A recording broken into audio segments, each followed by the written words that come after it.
Okay. Tapos first mag-intro, atik-atik, tapos thank you sa sponsors.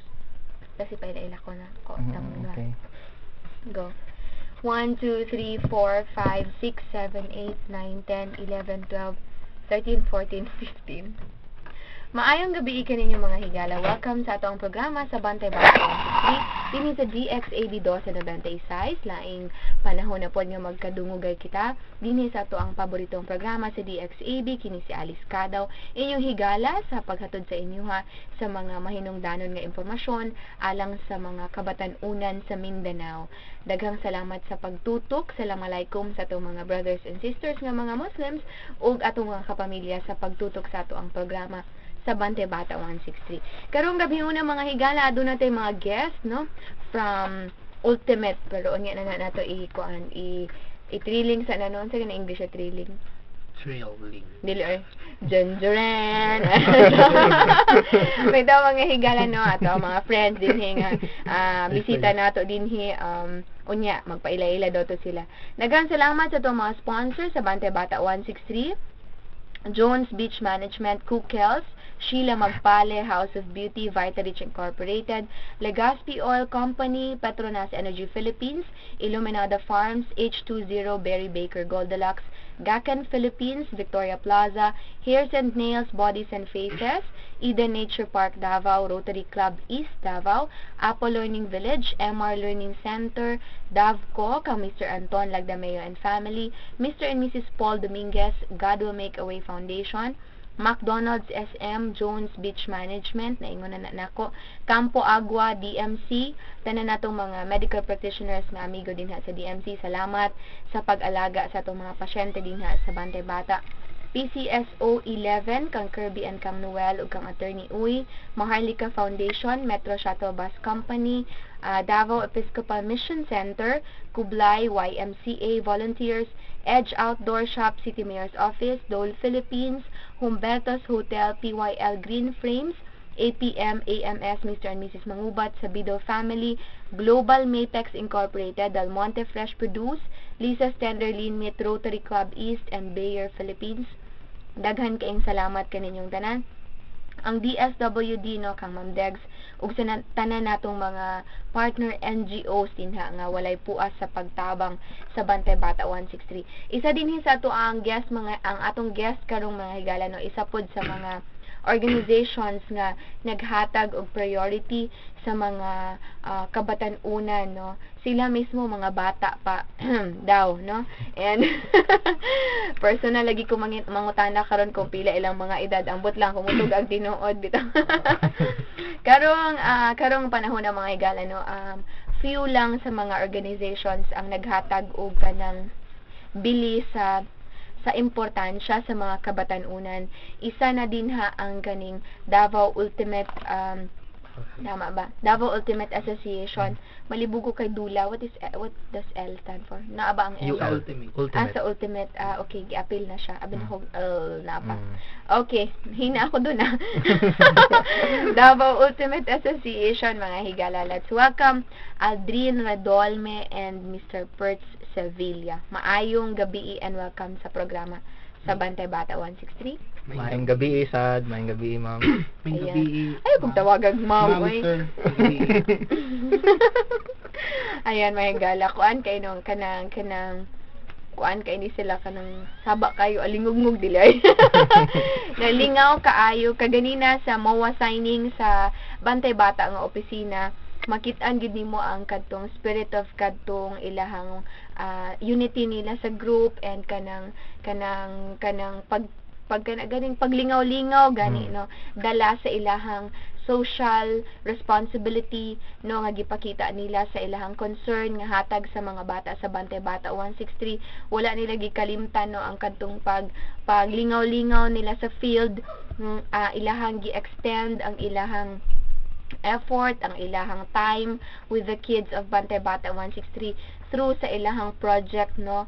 Unya mangutana ta kung unsa gid to ang MOA signing all about. Pero karong panahon ng mga higala si Aldrin ug si Pertz no, kay ka-Berks mo yun ako sila so di na ko mag-sir.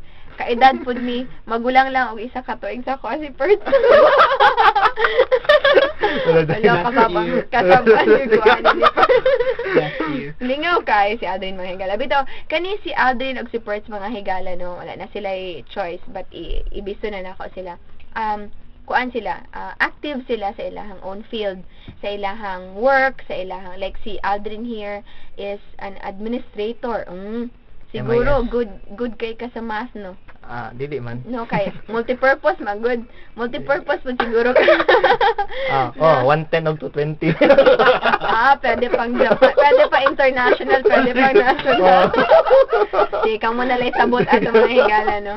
So appliances din ni siya pwede. Mga higala si Perts po na sa is an economic researcher sa isa ka very importante nga kanang what do you call this project for Davao City.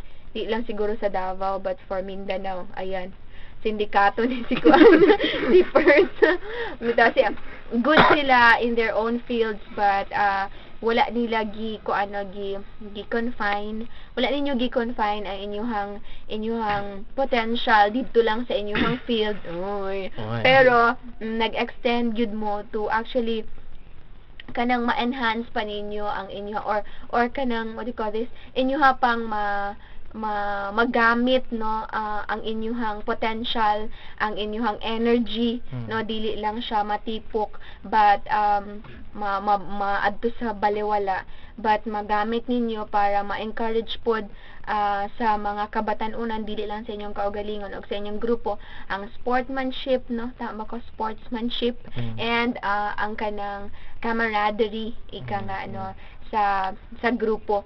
Sa bagay kani si Aldrin mga higala kabalo ko Boy Scout ni so Takpan na rin. hala research ni personal data dili bitaw para Aldrin no, this is very significant kani siya chance nato nga because diri sa Bantay Bata nga programa aduna ang ato ang tigpaminaw atong tigpamati sa programa is dili lang kadtong mga ginikanan no but kadtong mga kabatan-unan nga siguro naga-study karon while listening and naay mga panahon karon or naay mga out of school youth nga wala sila chance because siguro sa economic nga ilahang sitwasyon no unsa ang ilahang buhaton ug unsa ang ilahang dapat like na ay mga organization siya nga open pero murag gibaliwala lang sa mga kabatan-unan like kaning Boy Scout gani no og kaning mga sports sa eskwelahan nga offer sa isa ka institusyon, isa ka organisasyon pero murag gibaliwala lang na overlook lang sa mga kabatan-unan nga dako unta kaayo nga tabang no sa development sa isa ka tao.